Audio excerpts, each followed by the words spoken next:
মানে কাজ তো কাজই, ধামাকা বলে তো আর কিছু নাই। প্ল্যান হচ্ছে অনেকদিন ধরেই প্ল্যান হচ্ছে, সিনেমা ওটিটি সবই প্ল্যান হচ্ছে। আর হচ্ছে নাটক আপাতত একটু পজ বাটন চেপে রাখা আছে। সো এই সিনেমা ওটিটি এগুলো প্ল্যান হচ্ছে। বড় পর্দায় আমরা শুনতে পাচ্ছি যে আপনি দাগি নিয়ে আসছেন, যেটা নাম সিনেমার নাম হচ্ছে দাগি। আসলে যদি কিছু বলা যায়, আসলে এটা আসলে মানে কি বলবো, এরকম তো অনেক সোশ্যাল প্ল্যাটফর্মে এরকম অনেক পোস্টার এবং অনেক নাম আমি দেখতে পাইছি নিজেও।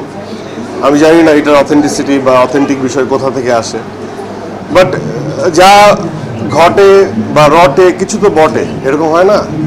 অবশ্যই একটা সিনেমা, আমি এর আগেও বলছি, একটা দুটো তিনটা চারটা এরকম প্ল্যানিং চলছে, প্ল্যান হয়ে যাবে এবং সেগুলো একের পর এক। এটা আসলে আমার দায়িত্ব না, আমাদের পুরো টিম এক হয়ে যখন এটার অ্যানাউন্সমেন্ট একটা, আপনাদেরকে সবাইকেই আপনারা আমন্ত্রিত থাকবেন এবং সেখানে আসলে খুব ইন ডিটেলস তাদেরও একটা প্রিপারেশন আছে, সেই প্রিপারেশন নিয়ে বলবে, একলা আমি বলার কেউ না।